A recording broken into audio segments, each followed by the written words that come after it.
Bom dia, boa tarde, boa noite. Sejam muito bem-vindos e bem-vindas ao Para Não Largar Filho, onde tentamos misturar coisas sérias, indignação, boas histórias e um pouquinho da nossa loucura em 1 hora de gravação. A gente sempre fala que é 1 hora, às vezes a gente cumpre, às vezes não.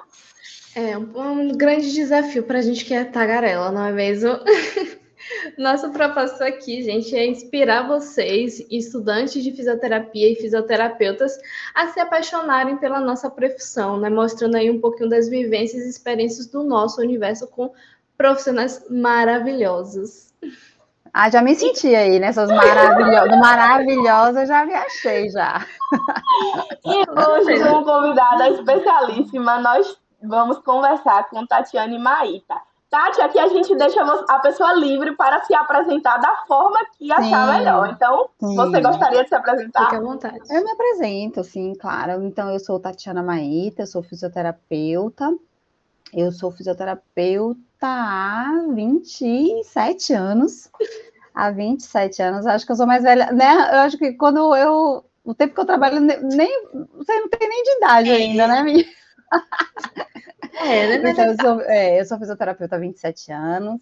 Eu sou fisioterapeuta, assim, minha área de atuação inicial, assim, a minha paixão inicial foi a área de neurologia, então sempre gostei muito da área de reabilitação neurológica, sempre trabalhei com paciente neuropata, principalmente com aqueles pacientes neuropatas que têm doenças neurodegenerativas, crônicas, e aí esse foi um caminho natural para chegar nos cuidados paliativos, lidando com pacientes neuropatas e com doenças neurodegenerativas, né, e aí também atuo como paliativista, né, eu me considero uma paliativista.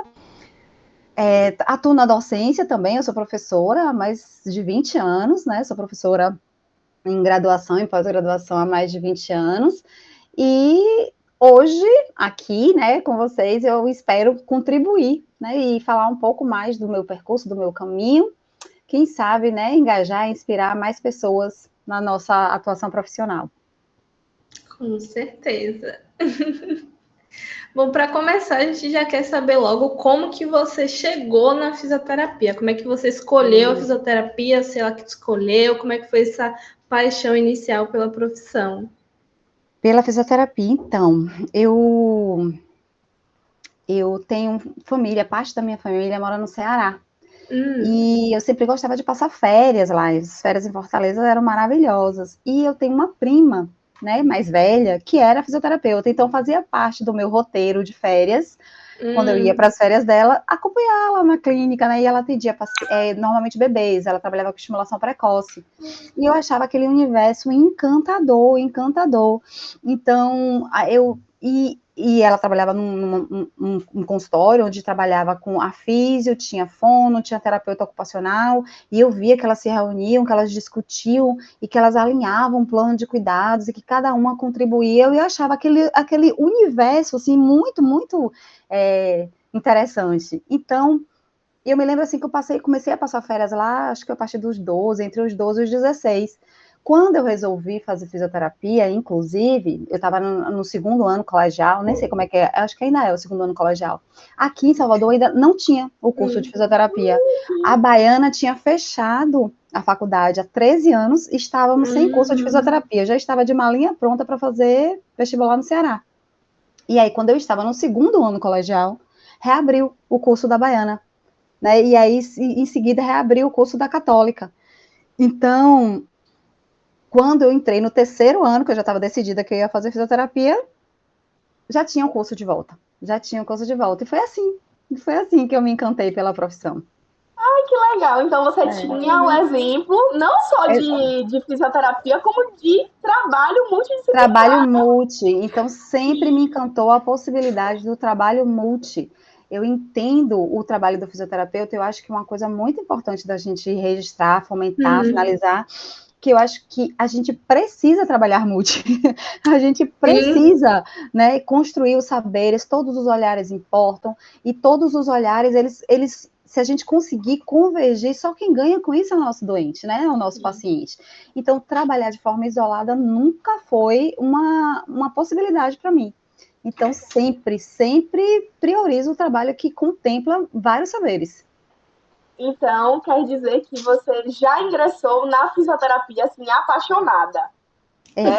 Sim, sim. Olha, isso é muito importante também de dizer. Eu conheço muitos Sim. fisioterapeutas que, a priori, a fisioterapia não era a primeira opção, né? Hum, Que, a priori, a fisioterapia... Ah, sim. poxa, eu queria um outro curso, e aí tá, e aí acabei caindo na fisioterapia de paraquedas. Não, eu escolhi a fisioterapia antes de tudo. E não há nenhum demérito em a fisioterapia ter caído de paraquedas na sua vida, se você se apaixonar por ela, né? Então, Sim. não vejo nenhum problema nisso.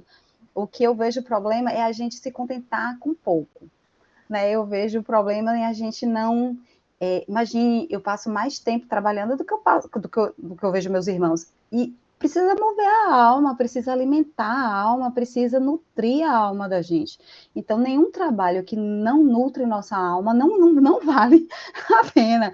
Então, eu acho que é isso que deve estar pautado, sendo levado em consideração o Uhum, tempo inteiro nas nossas escolhas. com certeza. Ai, meu Deus, é assim, diferente, né? Diferente, uma pessoa que ingressa já apaixonada e Sim. alucinada pelo curso.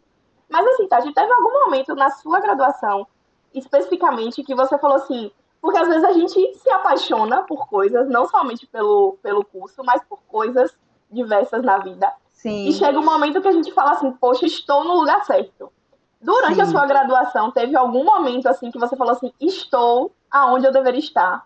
Realmente a minha paixão se transformou em algo, se transformou em afeto, se transformou em amor. Porque a gente entra meio assim, sem saber ao certo o que é que vai acontecer, né? Sem saber ao certo quais são Sim. as possibilidades. Eu sabia que fisioterapeuta estava com criança, ponto. E sabia, assim, né, de saber, trabalhar com reabilitação em caso de lesão esportiva, trabalhar com reabilitação em caso de lesão ortopédica.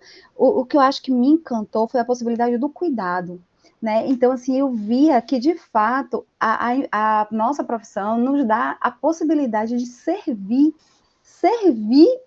e cuidando dos outros, né? Eu imagino que é muito diferente, não é que seja nenhum demérito você trabalhar num posto de gasolina, você trabalhar num supermercado, mas a possibilidade concreta, real, de você estar a serviço do outro e cuidando dele é encantadora. Ela é encantadora. Falo assim, meu Deus, eu tenho o privilégio, é privilégio hoje você trabalhar cuidando de alguém, né? E você colocar toda a sua energia, toda a sua força psíquica a dispor do outro. E isso te nutrir e isso te alimentar. Então, eu me lembro que algumas disciplinas durante o curso me fomentaram muito isso, né? Então, assim, como eu gosto de neuro, eu me lembro das aulas de neurologia, assim, a professora era encantadora, ela falava com muito entusiasmo, isso ficava claro as pessoas que eram apaixonadas, os olhinhos brilhavam quando as pessoas falavam do seu fazer. Então, geriatria era uma área que me encantava, assim, muitíssimo. Poxa, olha, quer dizer que a gente pode fazer um monte de coisa para a qualidade de vida de pessoas que estão já na sua, né, vivendo Uhum. outro momento da vida. Então, tudo que era mais voltado com neuro, que tinha relação com neuro, era o que mais me encantava. E, né, então, assim, pediatria, o paciente neurológico adulto, o paciente Sim. geriátrico, então foram as disciplinas que me mobilizavam enormemente, assim, no sentido assim, é aqui, é o meu lugar, essa aqui é a minha tribo, esse aqui é o meu lugar, é aqui que eu tenho que ficar, É sabe? muito legal isso, porque tem alguns perfis de pessoas que é justamente esse de querer ajudar o outro, e nada melhor do que a área de saúde para poder fazer isso. Né? E eu ainda abro um aspas, nada melhor do que também a fisioterapia, porque a fisioterapia tem muito de você fazer o tratamento, uma conduta que o paciente vai melhorando na mesma hora, e você vai acompanhando ali, tipo, ao vivo, sabe, a melhora do paciente. Então, tipo, é uma coisa Isso, realmente muito mágica que move muito a gente. isso. E tem Agora, outra coisa, Marília, ainda sim. tem outra coisa. Às vezes, assim, em neuro, especificamente em neuro, eu vejo que a gente ali mobilizando, a gente percebe o ajuste do tônus na nossa mão, e isso não Uhum, necessariamente se reflete num ganho de função naquele momento. E é muito sim. importante, e assim, a gente vê que o pouquinho de cada dia reverbera num ganho em médio, às vezes em longo prazo. E você Uhum. trabalha, e assim, toda vez que a gente trabalha com outro, a gente está trabalhando alguma habilidade e algum valor nosso. Então, trabalhar com neuro durante muitos anos me transformou, numa pessoa muito mais resiliente, numa pessoa muito mais paciente, porque eu vejo o resultado, mas eu preciso me trabalhar para ver o resultado a médio e longo prazo. E isso eu preciso trabalhar em mim para eu não criar expectativas que frustrem, inclusive, o meu paciente. Então, isso é muito importante, principalmente para a geração de vocês, que é uma geração que gosta de resultados a curtíssimo prazo. Né? Sim. É tudo muito rápido, é tudo muito para ontem. E, às vezes, trabalhar paciência, resiliência, perseverança, determinação, tem tudo a ver com neuro. Entendeu? Sim, com certeza. E você comentou dessa questão da perseverança e dessas características, né? E basicamente a gente precisa de desenvolver todas elas durante a graduação, né? Porque a gente passa por cada Sim, perrengue que não está sim. no gibi. E aí eu queria saber de você qual era o tipo de aluna, né? Que você era durante a sua graduação, de início, se Sim, você tinha o sim. mesmo perfil desde o início da faculdade, se você foi se moldando ao longo da graduação, como era você aluna na Eu, graduação? aluna, então, a minha turma, como eu decidi fazer fisioterapia, o curso, eu estava no segundo ano colegial e o curso abriu, eu fui a terceira turma depois que o curso reabriu, né? Então, quando eu fiz o terceiro ano, aí já tinha o primeiro ano do curso de reabertura, então a minha turma foi a terceira turma depois da reabertura. Eu sempre fui uma pessoa muito engajada, né? Eu sempre entendo que a gente não pode ficar esperando as coisas acontecerem porque nada vai cair. Então, me lembro que a minha turma foi a turma que estruturou o diretório acadêmico da Católica, Que né? legal! Eu fui a primeira presidente do diretório acadêmico da Católica, Sim. fui a primeira estudante de fisioterapia a participar do diretório central de estudantes do DCE. Me lembro assim, mas eu sempre fui uma boa aluna, eu sempre gostei de estudar porque eu sempre fui muito comprometida, mas eu sou da farra. Eu sou da farra, então a nossa turma foi a primeira turma a fazer as lavagens, aquela coisa assim que a gente fazia lavagem para arrecadar dinheiro. Olha, a gente começou a arrecadar dinheiro para a formatura, a gente estava no terceiro semestre. Então, a gente fez uma festa de formatura que sobrou dinheiro, porque a gente tinha festa que a gente fazia 2, 3 festas por semestre, Meu né? E era Deus. uma turma pequena. Então, assim, eu sempre fui muito estudiosa, muito comprometida, engajada, mas eu nunca fui aquela aluna. Sempre tinha as pessoas mais da frente, que a gente fazia antigamente a xerox do caderno dessas pessoas, né? Não, eu Sim. não era dessas, não era dessas, mas sempre fui uma boa aluna. Eu sempre fui uma boa aluna na faculdade, até porque me Importante. interessava muito os conteúdos. Importante ter o equilíbrio na vida, né? Não É é? estudar, mas também um pouquinho de farra para uma saúde mental, distrair, Exatamente. descansar um pouquinho a cabeça. É importante. Sou dessas aí.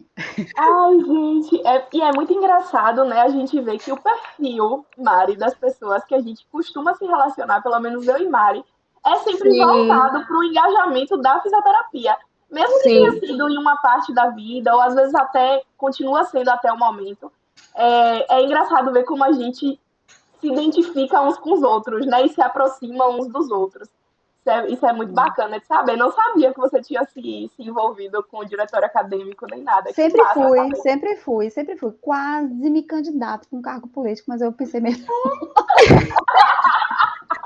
Crefito quase tinha a honra de te ter lá, não é mesmo? Ai, meu Deus, pensei um pouco melhor. Falei assim, mas assim, é a coisa de estar em grupo, né? De pertencer, de fazer parte de um grupo. Sim, E sim.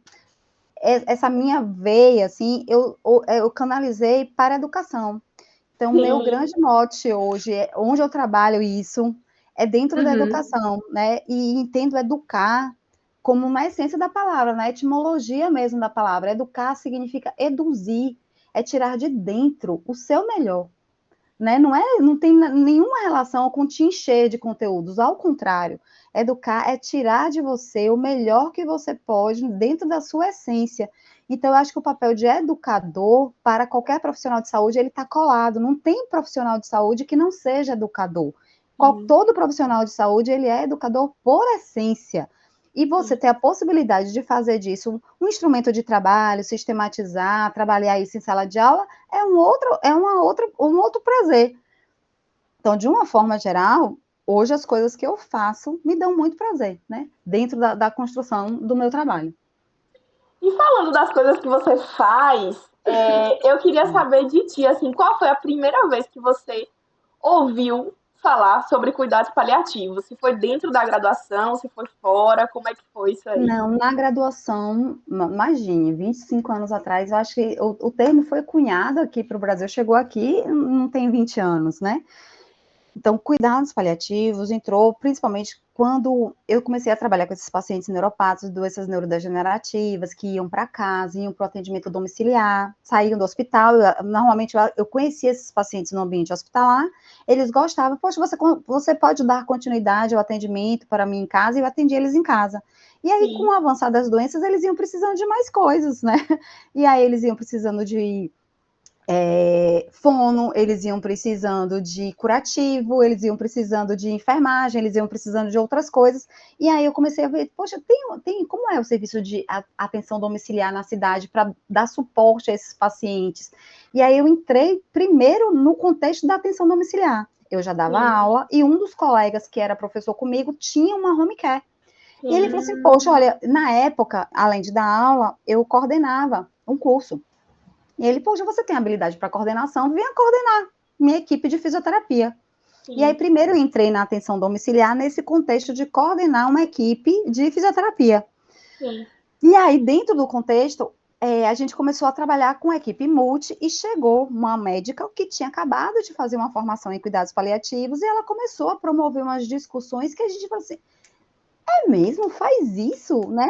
Aí, assim, o paciente, muito secretivo, final de vida, ela não, a gente pode usar umas medicações para secar a secreção e você não precisa aspirar. É mesmo? Tem uma proposta nesse sentido? A gente seca a secreção do paciente? Ela é. E aí eu vou tirar o antibiótico, porque o antibiótico não faz mais nenhum sentido usar, já que o antibiótico não vai melhorar a infecção dele, já que está decretada a falência terapêutica. Então, ela falava de umas coisas que eu achava muito estranha. E aí, isso foi em 2015. Sim. E aí, eu falei, eu preciso estudar mais isso que ela está falando, porque faz muito sentido o que ela está falando, né? E eu via que a forma como ela conduzia, ela tinha muito cuidado com o paciente, mas ela tinha muito cuidado com a família. A família passou a fazer parte e ser inserida totalmente no contexto do cuidado. Poxa, que legal, quer dizer que toma uma decisão compartilhada, o paciente, a gente dentro da saúde, quando a pessoa adoece, parece que ela não tem mais autonomia sobre si. E eu via a valoração da decisão do doente. Não, quem tem que decidir se ele quer ser aspirado ou não é ele. Se ele disser que não é para fazer o procedimento, mas doutora, tá cheio de secreção, mas ele não quer, meu bem, e aí a gente vai fazer o quê? Eu vou secar a secreção dele, eu vou usar a medicação para secar a secreção dele. Então, compartilhei com o paciente topou, a família está ciente. Então, tinha um envolvimento da equipe, paciente, família nas tomadas de decisão, e eu achei aquele muito, muito legal. E tinha tudo a ver com o que eu achava que fazia sentido na forma de cuidar, né? Engajar cada vez mais o doente no seu próprio cuidado, ele ser artífice do seu próprio cuidado, ele pertencer àquilo ali, e a família também. E aí eu fiz o curso, né? Fiz a formação, uma especialização em cuidados paliativos. E quando eu fiz a especialização, eu falei assim, bom, então a gente vai ter que estruturar melhor isso e trabalhar melhor. E aí eu propus para a empresa de home care, onde eu trabalhava como coordenadora de fisioterapia, eu falei assim, não, vamos montar uma comissão de cuidados paliativos e vamos começar a trabalhar nessa perspectiva. E aí, desde 2016, que né, eu fiz o curso em 2015, desde 2016, eu saí da coordenação de fisioterapia e fui para liderar a comissão de cuidados paliativos. E hoje, né, trabalho basicamente liderando essa equipe de cuidados paliativos. Tati, explica pra gente, assim, se você fosse sintetizar de uma forma, para quem nunca ouviu falar sobre o que é cuidados paliativos, como é que você descreveria? Cuidado paliativo é uma abordagem de tratamento que previne e cuida do sofrimento humano. Do sofrimento. Seja na dimensão física, psíquica, emocional, espiritual, cuida do sofrimento. De pacientes que têm doenças graves, doenças ameaçadoras de vida. Então, é uma forma de cuidado que foca principalmente em minimizar, aliviar, prevenir sofrimento. Bacana. Esse é o foco do cuidado paliativo. Uma boa definição. Agora, você comentou que fez alguns cursos, né, sobre o cuidado paliativo. Eu queria saber se do que você viu de teoria nesses cursos, nesses aprimoramentos, o que realmente aconteceu na prática, tudo que você viu realmente se aplicava, qual foi essa diferença de teoria e prática para ti? O que eu vejo no cuidado paliativo, o cuidado paliativo é encantador, eu vou dizer para vocês, assim, depois da maternidade, a coisa que mais me mobilizou nos últimos anos, assim, na atuação profissional, foi o cuidado paliativo. É ser uma fisioterapeuta dentro de uma equipe de cuidados paliativos. Então, eu sou uma fisioterapeuta paliativista, porque dentro da perspectiva do cuidado paliativo, você se torna um paliativista. Eu olho para o doente numa dimensão muito integral do cuidado. Eu me preocupo com a forma que ele engole, se ele não engole, se ele tem disfagia ou não. Não é só a fono que está preocupada com isso, eu estou preocupada com isso. Eu me preocupo se a ferida dele está cicatrizando ou não. Eu me preocupo se a dose de morfina para ele está adequada ou não. Então, o cuidado paliativo, ele leva a gente para o lugar. Sabe o lugar que você está estudando na faculdade, daquele cuidado integral, humanizado? É fazer isso que você está estudando na faculdade, na prática. Te leva exatamente para olhar o indivíduo como um todo, onde realmente todo o cuidado, toda a equipe trabalha em prol do cuidado desse doente. E uma coisa muito interessante é que não há hierarquia. Não é uma equipe hierarquizada, onde um saber ele se sobrepõe ao saber do outro, porque não tem jeito, todos os saberes precisam estar articulados e alinhados para cuidar desse indivíduo. Então, isto é outra coisa que encanta, né? Então, a gente aprende muito, porque nas reuniões de equipe multi, você ouve a fono falando, você ouve a psicóloga falando, você ouve a assistente social falando, e você vai acabando entendendo mais de cuidado integral, né? Então, isso é muito bonito de ver, né? O cuidado em ação, independente da sua caixinha. Eu tenho a minha caixinha, eu sou da caixinha da fisioterapia, eu não saí da minha caixinha. Mas quando a gente dá as mãos, sabe aquela bolinha do círculo que vai fazendo as interseções? Sim. É esse ponto, o ponto da interseção é o ponto do cuidado paliativo. É muito bacana, porque, por exemplo, se você pensar no trabalho da fisioterapia com o nutricionista, por que eu tenho que conversar com o nutricionista? Porque, por exemplo, se o paciente não estiver bem nutrido, não tiver uma reserva energética bacana, ele não vai ter energia para fazer os exercícios e a proposta fisioterapêutica que Marília, você passar. imagine, quando eu me lembro que eu trabalhava na unidade de terapia intensiva, com Uhum, pacientes que sofreram AVC, sim. a gente começava a atender, tinha um protocolo de atendimento precoce para pacientes de AVC. Cara, um dos maiores problemas era justamente a alimentação. E eu me lembro que a gente fez um artigo, inclusive a gente publicou esse artigo junto com a Fono, que a gente utilizava eletroestimulação nos músculos supra e infraioides para melhorar a estabilidade da musculatura supra e infraioide, porque ela era fundamental para a deglutição. A Fono não conseguia fazer isso sozinha. Se a gente não se articula, se a gente não se comunica, se a gente não define objetivos em comum em prol do doente, eu estou trabalhando na caixinha dela, eu estou na minha, ela está na dela, e o doente está perdendo. Porque, de fato, gente, a maioria dos músculos para deglutição se insere no externo, se insere na escápula. Tem, né, um músculo chamado externo-ióide, mioide. Então, Sim. pacientes que têm ombros encolhidos, protusos, engolem mal. E a Funa ficava lá desesperada, me ajuda, físio, porque se não tiver bom alinhamento de cintura escapular, meu trabalho não anda.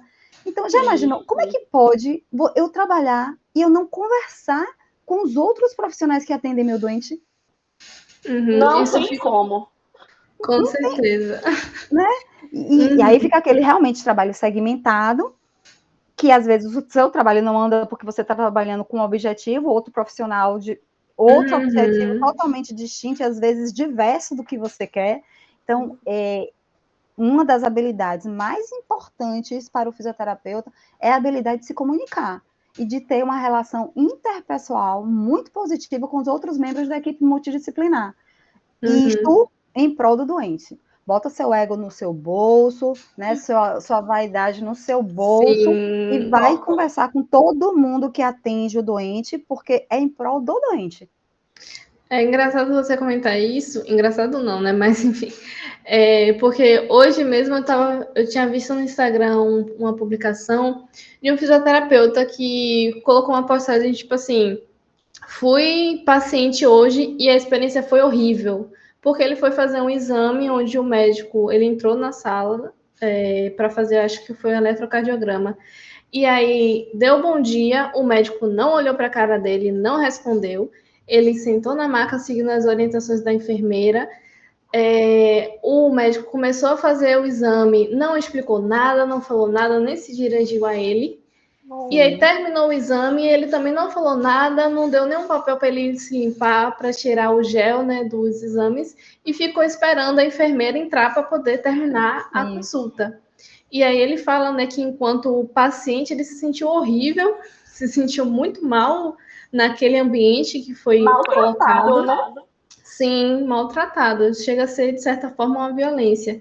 E é interessante porque se a gente, por exemplo, enquanto profissional, pensar que a gente também pode ser paciente, às vezes, e que também os nossos parentes e familiares são pacientes de outras pessoas, seria muito mais interessante que na nossa prática do dia a dia a gente sempre pensasse também no outro nesse sentido, de Sim, ser Marília. humano, de ter aquele trabalho mais em conjunto, né? E outra coisa, você falou um ponto que eu acho muito importante a gente falar. Em especial, a equipe multi percebe e a gente reverbera e a gente divulga e a gente gosta de falar do mal feito do médico, né? De uma forma geral, a gente gosta de falar do mal feito do médico. E durante muitos anos eu ficava observando isso dentro, assim, normalmente é o médico e a equipe multi. Né? A equipe multi. Às vezes, todos os outros profissionais da equipe multi até se alinham e o médico fica à parte. E tem muitos, eu enxergo muitos motivos para isso, mas vamos aos motivos que nos importam enquanto fisioterapeutas, né? Eu vejo isso em muitos estudantes, poxa, eu queria ter feito medicina, não fiz. Cara, se esse é o motivo do despeito, pelo amor de Deus, vai trabalhar o motivo do seu despeito. E assim, porque eu já vi fisioterapeutas péssimos, horríveis, que essa descrição aí que ele fez, né, do atendimento que ele recebeu do médico, já teve essa descrição do atendimento feito pelo fisioterapeuta. Assim como tem médicos maravilhosos que compartilham, que dividem. Então, a posição, o valor, é você que dá. Eu sei o meu valor dentro da minha equipe, eu sei o valor do meu trabalho, eu sei o quanto o que eu faço pode fazer bem para o meu paciente, eu sei, eu entendo, eu vejo, eu não preciso da valoração do outro para dizer o que o meu trabalho é. Eu sei o valor do meu trabalho, eu sei. Então, quando a gente sai desse lugar e a gente tira o médico do lugar de líder natural de equipe multi, por quê? Não, né? E eu acho que isso gera conflito, porque, de alguma forma, culturalmente, a gente colocou este profissional num lugar de líder natural da equipe multi. E isso não faz nenhum sentido, porque dentro de uma equipe multi, todos os olhares importam igualmente. Igualmente, só tem cuidado se os olhares forem integrados. Então, a gente precisa trabalhar isso na gente, né? Então, ancorar internamente o meu saber, o meu lugar de saber. Eu sei coisas que eles não sabem e eles sabem coisas que eu não sei. E os saberes, justamente, devem ser integrados e compartilhados para o melhor para o indivíduo, para o paciente. Vocês entendem? Sim, então, com certeza. Acho chato quando a gente coloca de forma descuidada um ou outro profissional naquela questão, naquele lugar de que não, poxa, tá vendo como é? Não, a gente é igualzinho também, né? Com certeza. Teve rapidinho, mas só abrir um parênteses, porque também teve um caso desse na minha família mesmo. Porque minha mãe e minha avó, em momentos diferentes, precisaram de atendimento fisioterapêutico. Minha mãe teve um atendimento péssimo. O fisioterapeuta nem avaliou ela direito, colocou TENS e acabou ali mesmo. E já a minha avó, e inclusive minha mãe não teve o problema resolvido por esse atendimento fisioterapêutico, que foi mais ou menos 5 semanas que ela continuou indo para esse tratamento. Já minha avó, ela precisou de fisioterapia e o rapaz, ele foi tão maravilhoso, que reagiu praticamente como se fosse neto dela, preocupado. Ele ouviu muito a queixa dela, porque, o que é que você quer? Você quer pentear o cabelo. Então, beleza, vamos fazer uma fisioterapia voltada para essas atividades que são importantes para você. Então, até dentro da nossa profissão, às vezes a gente fala muito dos outros, mas a gente esquece de se sempre. olhar. Primeiro, vamos olhar para casa, Sim. para nossa casa, sempre. Porque tem muita Uhum. coisa para a gente fazer antes de qualquer avaliação externa, né? Tem muito trabalho interno para fazer. E isso a gente vê muito. Vejo tantos familiares, sabe? Poxa, você gosta mesmo da fisioterapia? Eu achei tão chato. Era aquela coisa repetitiva. Eu falei assim, não, a fisioterapia não é chata, ela não é repetitiva. Foi o fisioterapeuta que te atendeu, que ele estruturou um plano de cuidado para você dessa forma. Ela não é assim. Então, às vezes, a gente a profissão é avaliada por um profissional que, né, a pessoa teve uma experiência com aquele indivíduo e ela acha que a profissão inteira forma. é dessa forma. Por Né? isso que eu acho importante, Tati, que a gente se dedique veementemente em desfazer a forma como as pessoas enxergam a fisioterapia. Então, assim, por mais que esse espaço aqui seja para contar histórias de fisioterapeutas voltados para estudantes ou para outros fisioterapeutas, quem sabe alguma pessoa que não é da área especificamente está ouvindo essas histórias e entende que, de fato, você ter sido mal atendido ou atendido de uma forma diferente do que deveria ser, equivocado, negligente, não de forma alguma, que essa é a profissão. Existem pessoas dedicadas e pessoas que não têm dedicação engajadas, motivadas em todas as profissões. Perfeito. Em todas as profissões. Então, assim, é importante isso ficar explícito e que a gente leve dentro do nosso coração que é esse o nosso papel, de ser essas pessoas engajadas, de ser essas pessoas comprometidas, de ser essas pessoas que, conforme Mari falou aí, né, do exemplo da avó dela, que escutem, que entendam a nossa função. A nossa função é ótima, mas o nosso objetivo é trabalhar a funcionalidade do paciente. Então, assim, quando a gente escuta, quando a gente se põe, na verdade, para ouvir o que é que aquele paciente quer fazer com base na sua funcionalidade, de fato, a gente não só está no cerne do nosso trabalho, como a gente tem a possibilidade, a oportunidade de mostrar para os outros o que é a fisioterapia. Então, de fato, porque qualquer trabalho que você faça, por isso que a gente fala, né?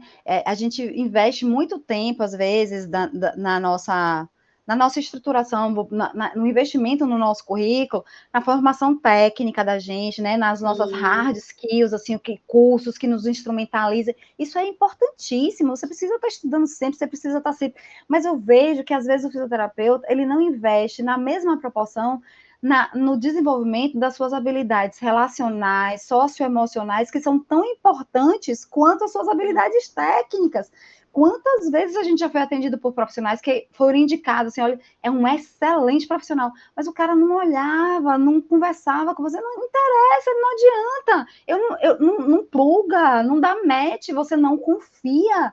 Então, tanto quanto desenvolver habilidades técnicas, a gente precisa se cuidar no sentido de desenvolver habilidades relacionais. E do mesmo jeito, tem curso de comunicação em saúde, tem curso de desenvolvimento de habilidades em saúde. Então, isso tem que estar no teu currículo da mesma forma, né? Então, a maioria, eu já trabalhei um monte de lugares liderando a equipe, e a gente vê assim, a maioria dos profissionais são contratados pelas habilidades técnicas que eles apresentam no currículo, e eles são demitidos pelas inabilidades de se relacionar, de lidar com conflito, de lidar com a equipe. Então, você precisa investir nessa sua formação dentro da sua carreira, tanto quanto você investe na sua formação técnica, né? Então, isso é muito importante. Bacana você falar isso, Tati, porque isso é importante para todo e qualquer paciente. Ponto. Que você seja bom tecnicamente, que você tenha uma excelente habilidade de comunicação, que você consiga entender as questões emocionais e familiares ali, mas especificamente, assim, eu acho que é importante, em especial, nos cuidados paliativos. E aí eu queria te perguntar, como foi a primeira vez que você foi atender um paciente de cuidados paliativos? E tirando todas essas lições que você aprende, qual foi a maior lição, assim, que você tirou? Amanda, assim, ó, eu lembro bem claro, assim, eu me lembro da situação, do contexto, assim, com a maior clareza, né? Eu já estava supervisionando uma equipe de fisioterapia dentro da atenção domiciliar. Aí o paciente estava com desconforto, era uma intercorrência respiratória, um desconforto respiratório, um paciente DPOC, grave, agudizado, fim de vida. E aí, a gente tinha uma escala de sobreaviso, aí o fisioterapeuta que eu acionei para ir para o sobreaviso, ele falou assim, poxa, não posso, tô indo com minha mãe para emergência, porque eu acho que minha mãe teve um AVC. Aí eu falei, pô, lascou, e agora então vai eu. E aí fui, né, então, olha, a pessoa que era a pessoa que podia ir, não foi, eu vou fazer o atendimento. Cheguei lá, aí a gente instituiu uma VNI no paciente e tal, vi que a frequência respiratória dele diminuiu, vi que o padrão musculoventilatório dele ficou mais confortável, e aí eu perguntei para ele, tá, como é que eu sou, crente do meu sucesso, né, como é que o senhor tá se sentindo melhor? Ele, não. Eu, não tá se sentindo melhor? Como assim a sua saturação tá melhor, a sua frequência respiratória tá melhor, seu padrão, mas eu não tô me sentindo melhor, eu tô me sentindo pior. E aí a cabeça da gente é o parâmetro técnico, né? Não, quase que eu digo para ele, não, o senhor tá ótimo, é tudo, né? Tudo da Né? cabeça, mentira, tá bom, Exato, tá sim. tudo da cabeça. E aí ele falou assim, mas o senhor não tá se sentindo melhor? Ele, não. E o que é que o senhor tá sentindo? Ele, medo. Medo, eu estou sentindo medo. E como é que trata esse medo? Aí você olha pro lado assim, cadê a psicologia? Porque a vontade é você sair correndo e falar assim, não. E aí, chama o psicólogo aí. E aí foi que eu entendi. Eu sou a terapeuta no momento. Não é à toa que tem no nome fisioterapeuta, tem um terapeuta. Você é terapeuta. Não terapeuta no sentido psíquico da coisa, mas é a pessoa do cuidado ali. O paciente nunca tinha aberto essa janelinha para falar para nenhum profissional de nenhuma questão emocional dele. Na crise aguda da ansiedade respiratória dele, ele conseguiu pela primeira vez dizer que está com medo. Então, quem poderia acolher o medo dele ali era eu. E dar significado para aquele cuidado, só tinha eu ali. E se eu não tivesse participado da reunião de equipe, onde a psicóloga nos instrumentalizou e dizia que ele tinha muita dificuldade de falar, que qualquer pessoa que ele desse uma chance, acolhesse, sentasse e tentasse dar um significado, aí eu falei assim, rapaz, olha que diferença, né? E aí a minha, antes dessas questões, a gente tinha uma tendência natural para assim, olha, não, você não está sentindo nada, não, é psicológico, como se o que for psicológico não é. E o que não é tivesse psicológico, validade. Sim. isso, e o que é psíquico causa tanto sofrimento quanto físico. Sim, só que a sim. gente é treinado para olhar e cuidar do físico. Se o físico está cuidado, está tudo certo. E não está tudo certo. Não está tudo certo. Então, aí eu entendi a importância do trabalho de equipe, e eu, que sou a profissional muito do corpo, do técnico, está instrumentalizada, não sou psicóloga, mas eu estou instrumentalizada para acolher o sofrimento, porque eu trabalho na equipe. E aí, na equipe, a gente discutiu, se aparecer a demanda, o que é que a gente faz? E aí, a psicóloga falou, é isso, isso e isso, assim como a fono. Eu lembro nas manobras, olha, se desconfortar, etc., tem manobra para você tirar secreção de valécula. Eu não sabia nem o que era valécula. Olha, às vezes, né, acumula secreção aqui, próxima de glândula salivar. Então, você vai aprendendo, de fato, a lidar. Não é, às vezes eu falo, não é uma equipe multi, é uma equipe transdisciplinar. Sim. É trans, eu vejo que o médico cuida do posicionamento, né? Eu vejo que é uma coisa muito nossa de posicionar, alinhar. Eu vejo que eu, quando vou trabalhar, às vezes preciso acolher alguma demanda psíquica. E aí a gente vai saindo, eu sou da caixinha, saio da minha caixinha, faço meu trabalho enquanto profissional paliativista e volto para minha caixinha. Então, eu acho isso muito legal, porque você de fato amplia a possibilidade de olhar para esse indivíduo e cuidar desse indivíduo de outras formas. Isso sem entrar na seara de ninguém, né? No sentido de que, por mais que naquele momento você precise fazer algo que não é necessariamente digamos assim, saber que você foi formada para, né? dentro das linhas ali da sua profissão, mas pelo fato de você estar sempre em discussão, em conversa, e entendendo o cuidado como integral, você se faz enquanto profissional de saúde como um todo naquele momento e depois você volta a ser Volta para minha fisioterapeuta. caixinha. Exatamente. Exatamente. Exato. E Amanda, eu acho que o caminho para a saúde é cada vez mais a gente sair da caixinha única.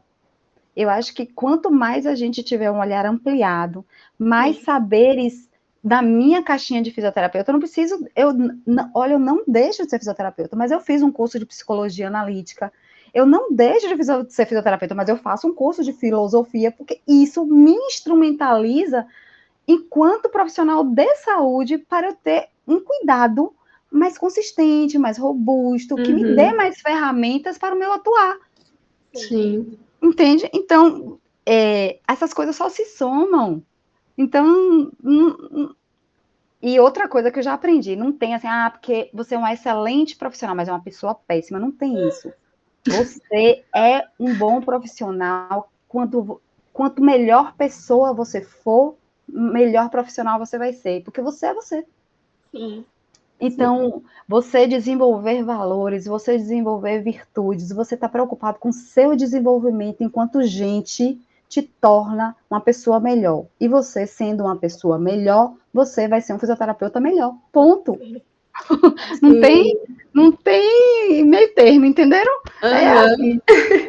Eu queria fazer um gancho, fugindo aqui um pouquinho do roteiro, Amanda, me desculpe. Mas você comentou, e foi uma coisa muito interessante que você falou sobre essa questão de você fazer outros cursos, uma filosofia, coisas que não estão voltadas à nossa área específica de fisioterapia, porque realmente agregam muito a nossa visão de cuidado. Às vezes a forma como a gente vai resolver um problema vai ser muito mais diferente.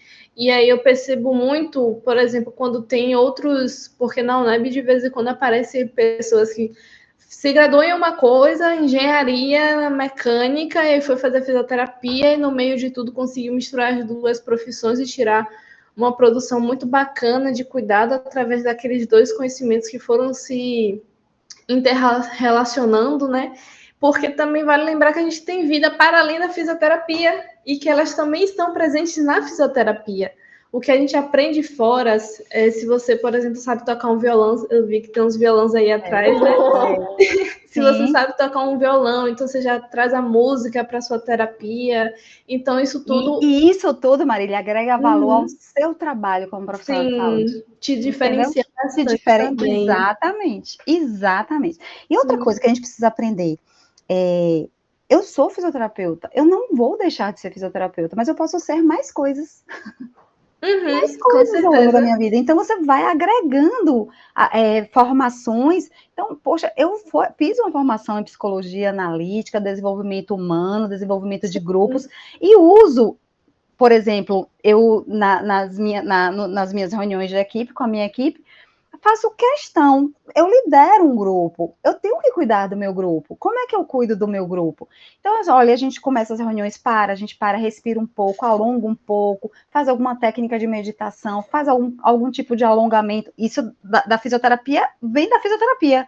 Depois a gente vai fazer alguma atividade que desenvolva o vínculo entre aquelas pessoas daquela equipe. Isso vem da minha formação em psicologia analítica, né, junguiana. Aí depois a gente vai trabalhar dentro ali do grupo, alguma questão filosófica, traz algum tema, uma música para analisar. Então,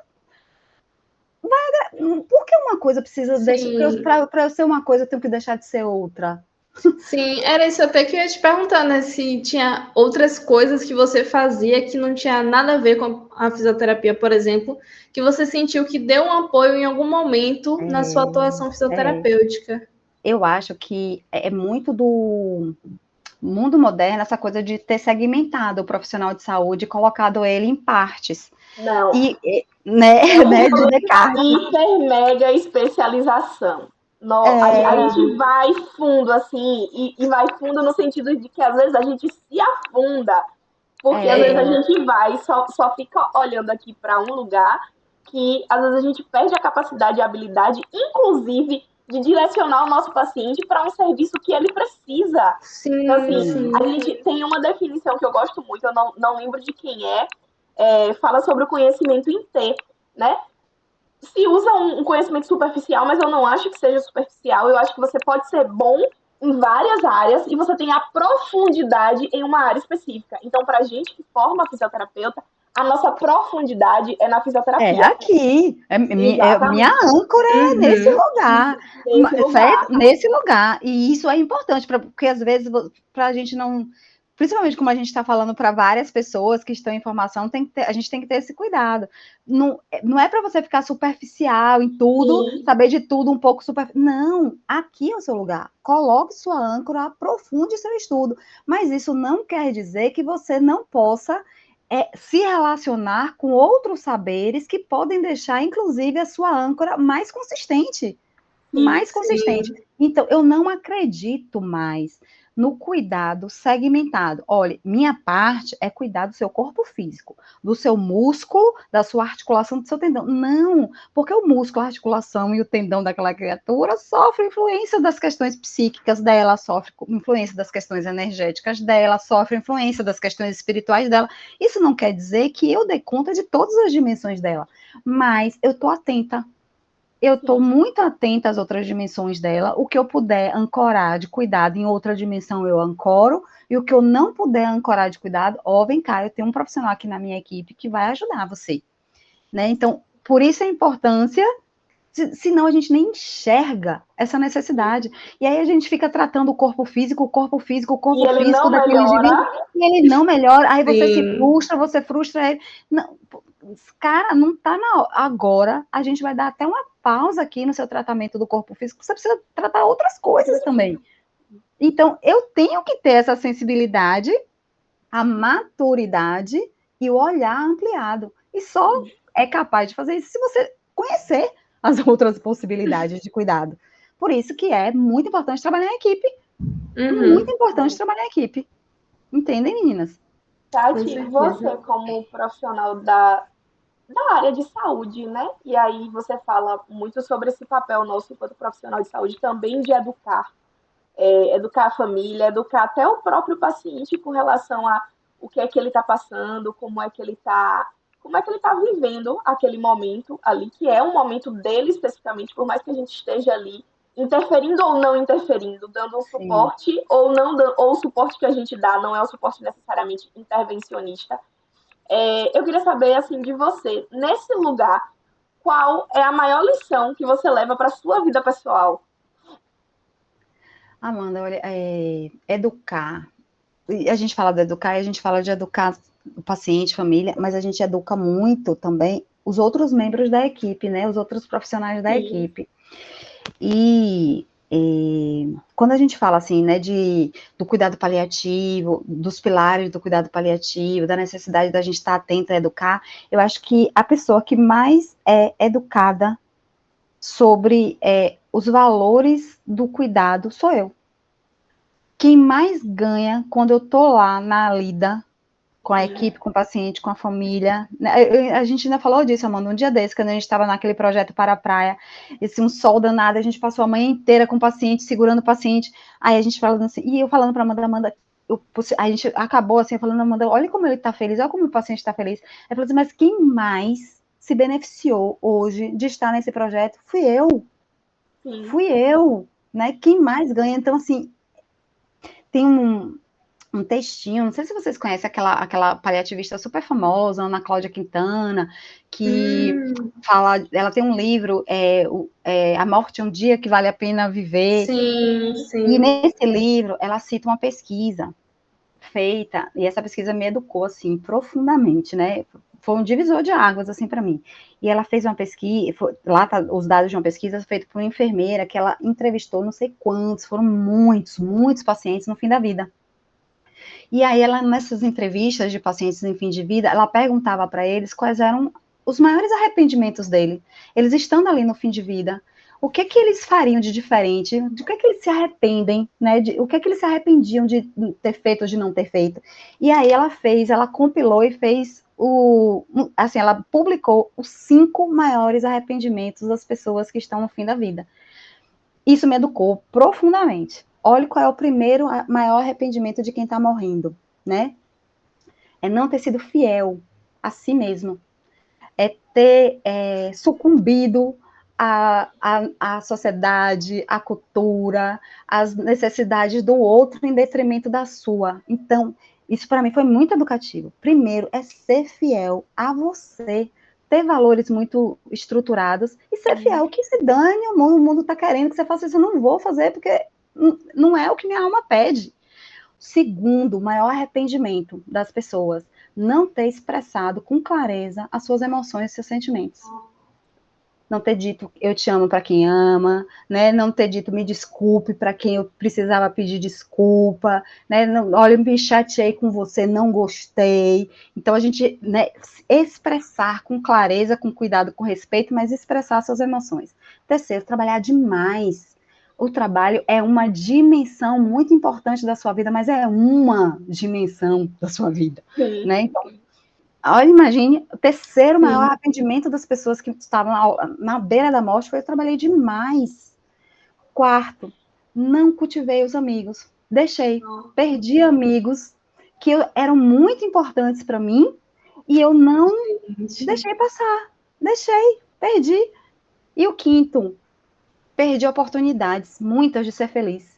Gente, isso me educa todo dia. Minha meta, eu não vou chegar lá com nenhum desses arrependimentos. Você listou aí todas as questões que eu tenho trabalhado na terapia nos últimos 2 anos. Né? Então, assim, é pra gente Basicamente. aprender. Olha como é educativo isso. Sim. É para aprender, não é para a gente chegar lá nessa circunstância, não é para a gente chegar lá nessa situação. Então, eu acho que quem mais aprende nessas questões somos nós. A gente tem que transformar isso em aprendizado, né? Pra gente Enquanto mesmo. dá tempo de mudar, né? Porque para essas pessoas, elas não tiveram tempo. Essa oportunidade, né? A E gente tem essa contribuíram com a oportunidade. gente, dizendo pra gente, olhem só, não deixe isso acontecer com você. Não deixa isso acontecer com você. E, de fato, quantos amigos legais você tem? Porra, velho, nunca mais chamei pra tomar um café, pra sair com... E a gente deixa isso. É complicado porque... Ih, acho que ela caiu. Aqui. Travou aqui um pouquinho pra mim. É complicado essas questões porque são coisas que envolvem muito... acho que a cultura que nos envolve acaba fazendo com que a gente se perca de si próprio.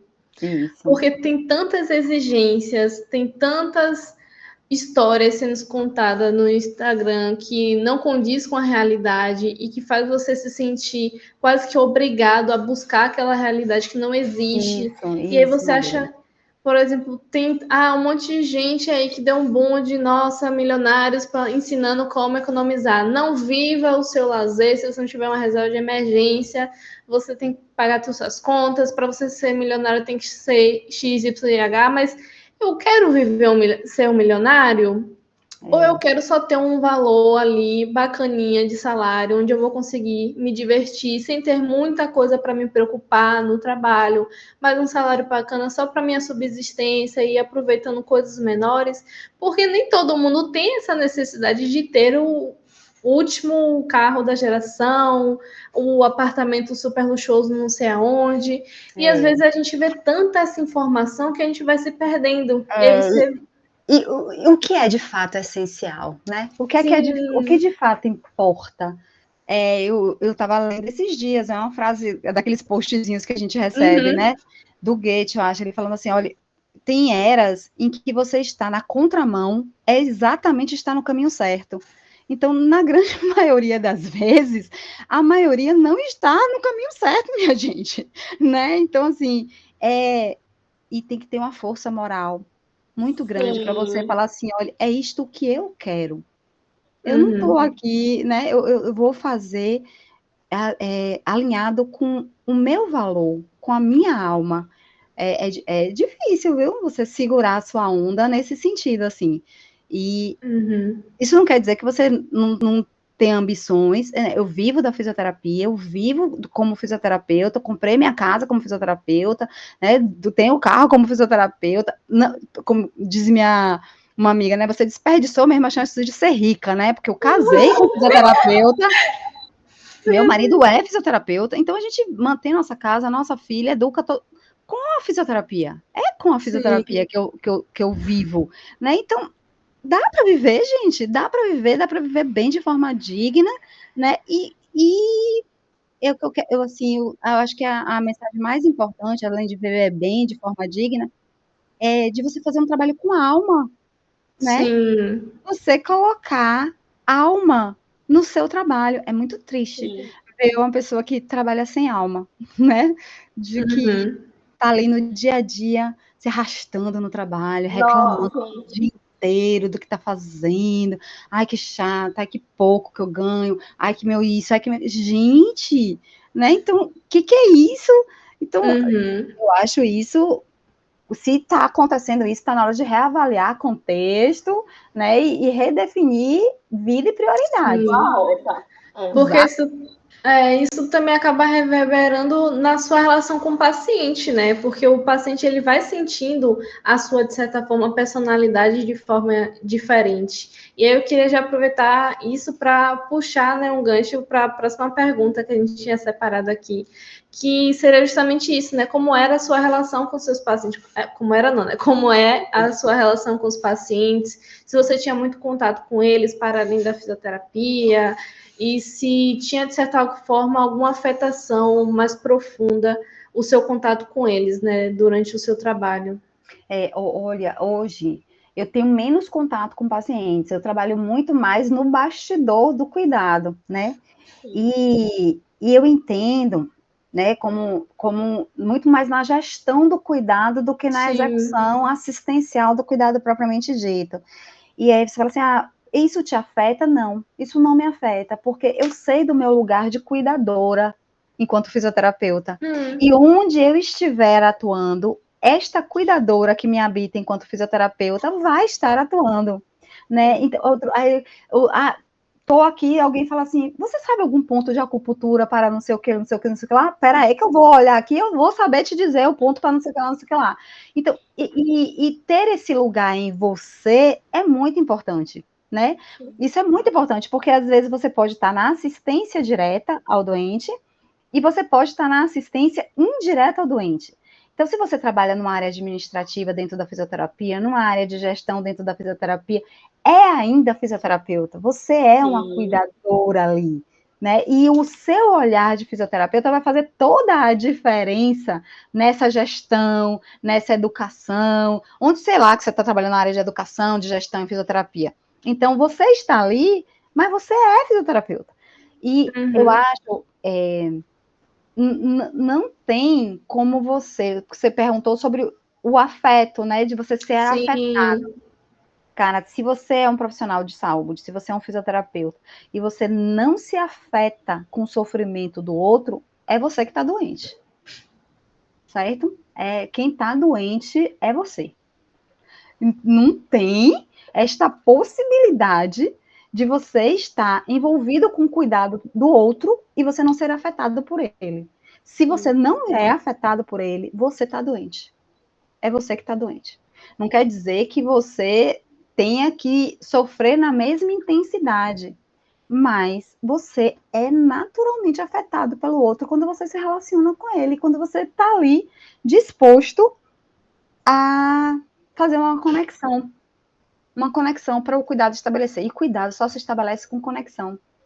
E a Sim, gente tem uma coisa muito importante, a gente toca, né? A gente toca, a gente percebe a energia do outro, a gente doa energia para o outro e a gente recebe a energia do outro. Então, assim, você precisa muito estar atento ao seu autocuidado nessas trocas, né? Você vai afetar e vai ser afetado, então você tem que estar muito atento ao seu padrão de vibração e de energia e à sua disponibilidade de doar ali, né? Então isso é fundamental. Quantas vezes eu me lembro, muitas vezes, assim, até minha filha, mãe, você faz uma massagem em mim, se eu tô muito tensa, muito preocupada, a massagem hoje não foi tão boa quanto ela já foi em outro dia. sim. Então, isso está na nossa mão, isso está na nossa mão. Então, você respirar, se preparar para doar ao outro é fundamental, né? Então, eu acho que não tem como não se afetar. Eu sou aqui, não tem. Tá, você acabou de me dar uma ideia que eu vou jogar lá no grupo do estágio, quem sabe não dê certo aí. Essa preparação, de fato, para começar a atender o Para paciente começar a atender. é Sim, importante. E às vezes até no final, até pra gente, porque às vezes também vem gente com uma energia e ao invés de sair, se dissipar, vem pra gente, né? Então Isso. é importante a gente também fazer, Ó, ter um Amanda, eu momento para tenho as fazer esse minhas rotinas. descolamento. Isso, as rotinas de aterrar mesmo, seu aterramento para se preparar para trabalhar e seu aterramento para deixar aquelas trocas lá quando você vai para sua casa. Então, Sim, isso faz parte do autocuidado de quem cuida, né? sim, Então, eu não posso me blindar. uhum, Eu vou para o campo, eu vou trocar, né? Eu vou trocar. sim, E eu tenho que me preparar e estar nutrida para poder doar. Porque teve não um, tenha uhum, dúvida que você vai tocar outro e que o seu toque ali, ele está imbuído de intenção, e a intenção colocada no seu toque faz diferença na percepção do outro que está sendo cuidado, sim. sim, né? teve um seriado que eu tava assistindo, que é seriado de polícia, policial e coisa nesse sentido. E aí tem uma personagem que é sargenta e ela fala que ela, quando coloca a farda, é a sargenta. Mas quando ela tira a farda, é outra pessoa. Ela já esquece, já deixa tudo que foi do trabalho no trabalho para ela conseguir viver, aproveitar a vida com os filhos. E isso é um pouco do que a gente pode estar fazendo com o nosso jaleco, né? Tirou o jaleco, esquece, assim, não que a gente consiga se desprender 100%, né, da nossa profissão e dos nossos pacientes, de pensar sobre eles, mas as questões problemáticas, o cansaço, deixa para lá e vai viver a sua vida, porque E você tem não é as só... dimensões, né? Uhum, Esse é o espaço de cuidado, esse é o espaço da troca. Eu saí daqui, eu preciso sim, minimizar o volume disso. Às vezes não dá para zerar o botão do volume, falar assim, zero, Sim, não vou mais pensar em nada, não dá. sim, Mas que você precisa pegar o botão do volume e colocar ele no mínimo, precisa. uhum, Isso sim. faz parte da questão do teu autocuidado, para você ter energia para doar depois, né? com É. certeza. E o nosso fazer tem muito disso. Tati, você estava falando aí sobre esse livro que essa paliativista Quintana, Quintana, Ana Cláudia Quintana, é. Ana Quintana. É, E ela fala sobre esses arrependimentos assim sim. próximos à hora da morte. Eu queria te perguntar assim, qual é a tua concepção, Tati Maíta, que trabalha com cuidados paliativos, que vê muita gente nessa situação de fim de vida, de cuidado de fim de vida? O que é que para você, qual é a tua visão sobre vida e sobre morte? Oh, não tem como a gente não ter uma visão sobre vida, sobre morte, sem falar das suas conexões com o que você considera sagrado, Sim, né? sim, É, sem entrar no mérito religioso da religioso. coisa, Sim, entendendo o sagrado como aquilo que dá sentido, né? Aquilo que faz sentido. E eu vejo que vida e morte são integradas. Integradas. Você ter percepção e clareza de que você vai morrer transforma o seu viver. Eu sou uma pessoa muito mais atenta ao presente depois que eu comecei a trabalhar com pessoas que morrem. Porque sim. ficou. Todo mundo sabe que vai morrer. Todo mundo sabe, né? Mas a gente vive como se não, Fôssemos. né? Como se não fôssemos, né? A gente sabe, mas não fala, Ave Maria, bate na boca 3 vezes, como se falar da morte, se falar, torna ela mais próxima, né? Olha, Sim, então a gente não gosta nem de falar. E trabalhar falando dela e vendo a morte todo dia traz a clareza contundente e irrevogável de que você precisa viver o seu presente, valorando cada segundinho dele, porque você de fato não sabe do amanhã, querida. E aí, quando você sabe disso na teoria, é uma coisa, quando você vê isso acontecer todo dia na prática, é outra coisa. sim. Então, a gente vê. Ai, minha mãe pergunta, minha filha não é mórbido, não, esse negócio aí de cuidar da paliativa, ficar falando. Eu falei assim, mãe, Como é que muito você pelo lida? contrário, muito pelo contrário. contrário, porque a gente valora muito mais a vida, a gente valora os momentos, a gente valora a existência, a gente valora as nossas oportunidades, a gente vê as pessoas no fim da vida, assim, querendo fazer reconciliações, eu tenho que fazer essa porra dessa reconciliação agora, posso deixar essa reconciliação para depois. Olha aí o que está acontecendo, não está dando tempo das pessoas fazerem a reconciliação, né? Às vezes a gente vê os conflitos de uma vida inteira travando ali aquele cuidado, aquela relação dentro daquela família. Você vê, você enxerga, fala assim, meu Deus, não pode, a gente não pode deixar isso acontecer com a gente. Então eu acho que ter a consciência de que a finitude é concreta faz você viver melhor. Então, a morte, ela não é para ser uma inimiga da gente, muito pelo contrário, é para ela trazer para a gente sentido, significado, uma vida com sentido. Gente, quanta gente existe, não vive, acorda, come, trabalha, dorme, acorda, come, trabalha, dorme, aí de repente vem uma doença, puf! Aí ela fica pensando na vida dela, no significado dela. Precisava de uma doença para você dar sentido à sua vida, sobre o seu fazer, você entende? Então a morte, ela puxa você para o concreto, para o real, para o que é imperativo, ela te convoca a viver. Entende? Então isso é, né, arrebatador. Eu tô achando que eu tenho uma veia, assim, paliativista, porque, assim, nos meus aniversários, e para mim é sempre uma data muito importante de muita reflexão. Reflexão do que é que eu fiz de certo, do que é que eu fiz de errado nesse período, o que é que eu posso mudar, o que é que eu posso melhorar, o que é que eu posso piorar, porque às vezes a gente tem um comportamento que as outras pessoas entendem como um péssimo comportamento nosso, porque a gente não satisfaz a vontade delas. Do outro, né? Do outro, exatamente. Mas, às vezes, satisfazer essa vontade, atender a essas expectativas é ruim pra gente. Então, às vezes, a gente precisa piorar no sentido de trazer pra gente, de entender quais são as nossas prioridades. Então, eu tenho um exercício... E ser o... É muito difícil pra gente, Amandinha, ser o agente da frustração alheia. Sim. A gente não quer dizer ao paciente que ele não vai melhorar, a gente não quer dizer ao paciente que ele não precisa mais da condução do tratamento, porque isso vai frustrar ele. Vai frustrar ele, mesmo você tendo consciência de que aquilo é o que tem que ser feito.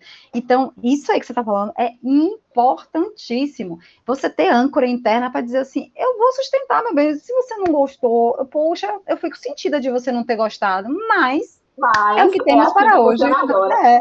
E você falando sobre essa questão de vida ou morte, eu tenho um exercício que eu comecei a fazer tem uns 3 anos. Foi bem assim, durante a pandemia mesmo, que a gente estava nesse clima mesmo, de certo modo, mórbido, né? Por conta das inúmeras coisas. Sim. E nesse exercício, eu comecei de uma forma muito generalista, assim, mas durante esse aniversário, eu tenho pensado no seguinte, como é que vai ser o meu enterro? E aí eu fico pensando, tipo, quem são as pessoas que vão estar lá? Cadê? Eu quero ter meus amigos lá. E o que é que eu tô fazendo para que quando chegue esse momento, esses meus amigos estejam lá, né? Dentro, no meu velório, o que é que minha família vai falar de mim? Ah, era uma pessoa muito ocupada, que não tinha tempo, que não atendia meus telefones. Então, assim, isso vai te trazendo para aquele lugar de o que é de prioridade da minha vida. Quais são as relações prioritárias que eu preciso fomentar, que eu preciso trazer para perto. Exato. E viver cuidados paliativos, Amanda, traz isso de uma forma muito concreta para o seu dia a dia. Né? Eu sei, assim, de quando eu me tornei uma paliativista para cá, eu vejo muito mais os meus amigos, eu dou muito mais atenção à minha família. A ligação da minha mãe é uma ligação sagrada. É uma ligação sagrada para tudo. Vou atender minha mãe, velho. Você não tá entendendo, é minha mãe. Então, assim, e às vezes a gente deixava aquela ligação tocar 2, 3 vezes, depois eu falo com a minha mãe. Não, é a minha mãe. Então, assim, você vai entendendo o valor que cada coisa tem que ter na sua vida. Então, não troquei de carro. Troquei, meu carro tá velho. Gente, qual é o valor disso mesmo? Qual é a importância disso mesmo na vida? Né? Então você vai aprendendo e vai olhando para o contexto, assim, falando assim, o que é importante mesmo? Então eu acho, e assim, né, que pena que às vezes a gente precisa, esse foi o meu grande aprendizado, lidar com pacientes que estão no fim de vida, Para Uhum. mim, foi uma virada de chave para eu viver melhor a minha vida, né? Sim. Isso fundamental. Com certeza. Tipo, essa questão é muito interessante porque eu ouvi da minha psicóloga uma vez de se algo te incomoda, é porque tem alguma coisa ali por trás que precisa ser investigada. Porque muitas vezes a gente tem coisas no nosso subconsciente que nos afetam, que nos inquietam, e a gente evita algumas temáticas justamente porque vão naquilo que nos machuca de alguma forma.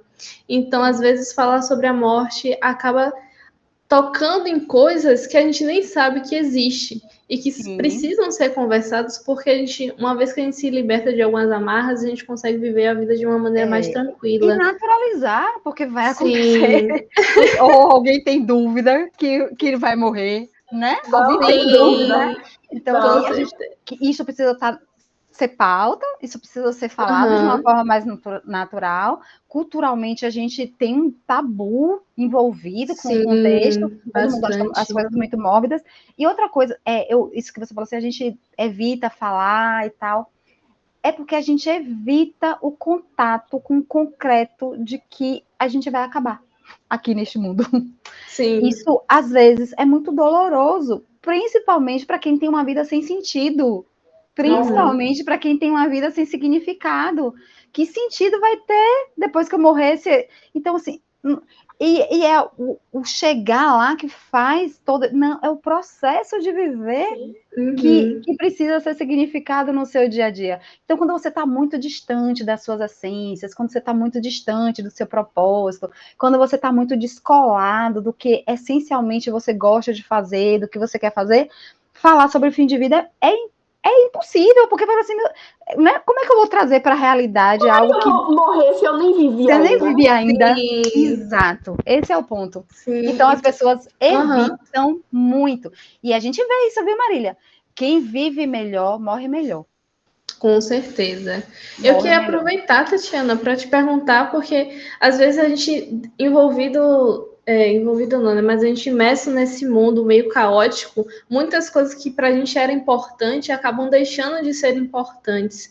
E a gente vai se frustrando no meio do processo com isso, que é o que às vezes acontece com um estudante ou profissional fisioterapeuta durante esse processo dele dentro da profissão. E aí eu queria saber de você, na verdade, pedir, né, um conselho para essas pessoas e perguntar o que é que você diria para essas pessoas que estão desencantadas pela profissão, né, ou por um momento de vida, Eu enfim. vejo, assim, quem está desencantado, assim, com a Uhum. profissão, assim, ó, me desculpem, viu, o desencantado, porque eu sou meio Pode sincera, ser assim, sincera.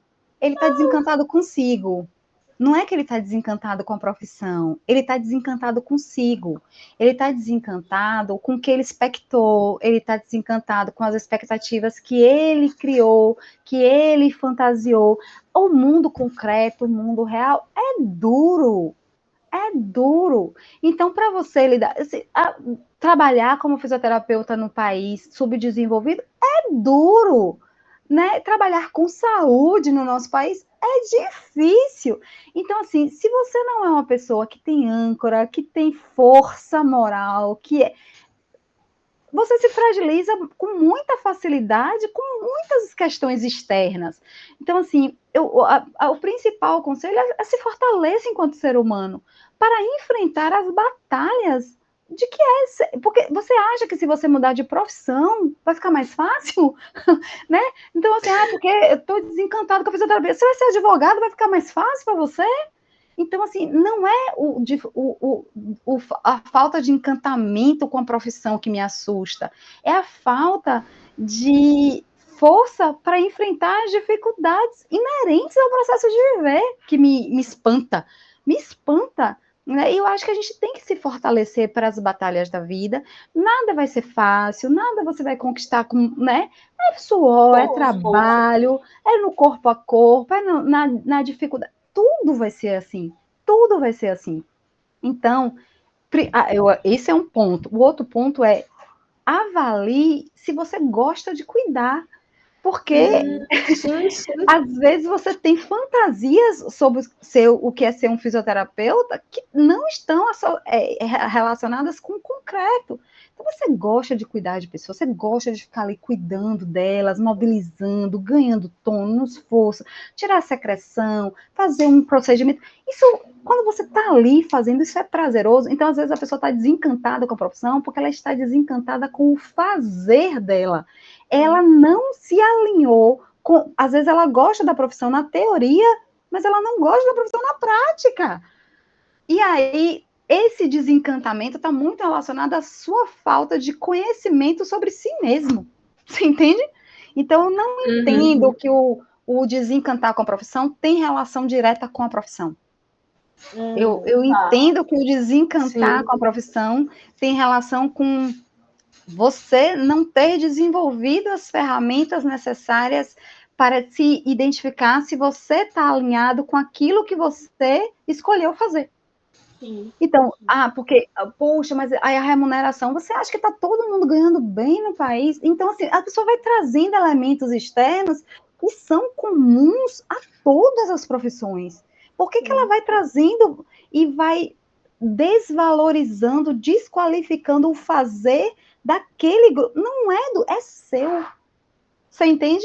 É seu. Então, o desencanto, ele é seu. Não é da profissão. É seu, amor. Então, se é seu, você tem que ver aonde você está desencaixado. Né? É porque eu achava que o fisioterapeuta tinha que ganhar mais. Cara, eu conheço o fisioterapeuta. Eu não conheço o fisioterapeuta melhor, mas eu vivo do meu trabalho há 27 anos.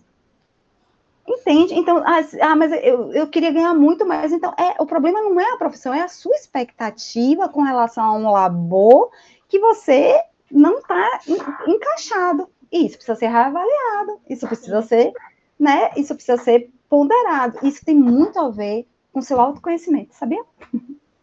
Com o que você sabe de si, com o que você sabe do seu saber, do seu fazer, do seu encaixe, de estar alinhado com o seu propósito. Isso é muito importante. A gente estar ali. Eu falo muito com os meus alunos, aí o aluno, eu dou aula para mim de 6º semestre. Eu não gosto muito de neuro, não. Eu falei assim, mas você gosta de esportiva? Também não. Você gosta de ortopedia? Não. E de respiratória? Vixe, eu acho um saco. Deixa eu te falar uma coisa. Eu acho que você não percebeu, você não gosta de fisioterapia.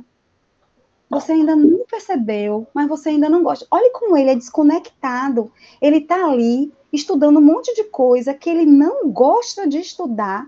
Ele vai formar, gente, ele vai pro mercado. Que tipo de profissional ele vai ser? Vai ser esse que vai reclamar de tudo, que tudo tá ruim. Você entende? E ele não se deu conta de que ele não gosta do que ele está fazendo. Então, as pessoas conhecem muito pouco de si, se avaliam muito pouco.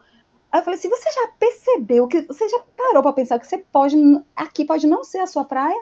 Você deve ter talentos maravilhosos, mas talvez não seja aqui o lugar de você desenvolvê-los, executar. Aí ele abriu o olho, arregalou o olho assim, você acha, Pro? Acho, você devia refletir sobre isso, porque eu falei de 5 áreas de atuação principais e você não gosta de nenhuma delas. Que tudo é interligado, né? Se você for avaliar. Aí você volta, e você gostava de estudar cinésio? Não. E você gostava de estudar biologia? Não. Então, né? Tá um pouco difícil ajudar. Esse não é o seu lugar. E a gente sempre fala assim, Tati, essa é meio que uma pergunta final para as pessoas que vêm aqui conversar com a gente. A gente entende que cada um tem, né, o seu conselho, o seu direcionamento, mas a gente sempre fala, se você quer ficar aqui, existe uma forma de se reencantar, seja através das histórias, seja através de entender o motivo pelo qual você está desencantado. Mas se esse não for o seu lugar, você precisa sair. Porque se esse não for o seu lugar, se esse não for o seu lugar, você pode, inclusive, aí a gente retorna lá para o começo, você pode, inclusive, manchar a profissão porque você não dá atenção suficiente, porque você não dá o suporte suficiente. Então, assim, se esse não for o seu lugar, saia, porque tem gente que quer entrar. Mas se esse for o seu lugar, fique e se aproprie, porque é através dessa apropriação do seu lugar que os seus olhos voltam, né, de certo modo, a brilhar e você tem uma visão mais ampliada do que é o seu papel na sociedade. Exato. E não empurre com a barriga, porque eu já estou no 6º semestre, agora eu termino. Não faz isso com você, né? Você tem seus talentos, suas habilidades, vai procurar desenvolvê-las no lugar certo, né? Então, a gente precisa de gente engajada, a gente precisa de gente motivada, a gente precisa, saúde de uma forma geral, né? Precisa de fisioterapeutas com brilho no olho, com trabalho com alma. A crise de valor que a gente vive na fisioterapia é crise de fisioterapeutas. Então, a gente valora o que a gente faz quando a gente está muito imbuído e engajado no que a gente faz, né? Então, precisamos muitíssimo. Né? E é esse o nosso papel aqui, né? Para finalizar, assim, Tati, eu queria te agradecer por ter se disposto a vir aqui conversar com a gente, bater esse papo. Você é sempre muito disposta quando a gente sai da caixinha, né? Quando a gente tenta fazer uma coisa assim fora da caixinha. Entendo que todo mundo tem suas demandas e a gente agradece muito o seu tempo e a sua disponibilidade de vir aqui conversar com a gente. Imagine, meninas, um prazer, ainda mais com esse intuito, com essa intenção, né, querendo dar este significado, né, um prazer enorme. Eu fico muito feliz também pela sua participação, os conselhos, assim, muito interessantes, é muito bom a gente realmente refletir sobre si, e eu acho que acompanhe a gente, né, com essas nossas próximas histórias que a gente vai estar lançando nas redes sociais, principalmente no Spotify ou no YouTube, porque é através, às vezes, dessas histórias, acompanhando a vivência de outras pessoas, que você percebe que, olha, essa dificuldade que eu estou passando não só sou eu que estou passando, ou então você se inspira na história do outro e você consegue até achar uma maneira de você se reinventar ou se reencantar de fato com a profissão, que é o que a gente está aqui desejando com o nosso projeto aqui, né, do nosso coraçãozinho. Então, a gente fica muito feliz por você fazer parte desse projeto com a gente, né, com a sua participação, passando para a gente suas histórias, seus conhecimentos, suas aprendizagens, enfim. Muito grata pela sua participação. Imagine, um prazer, viu? Foi um prazer estar com vocês. Viu, meninas? Um beijo, um queijo. Um beijo, querida. E até a próxima. Até, meus amores.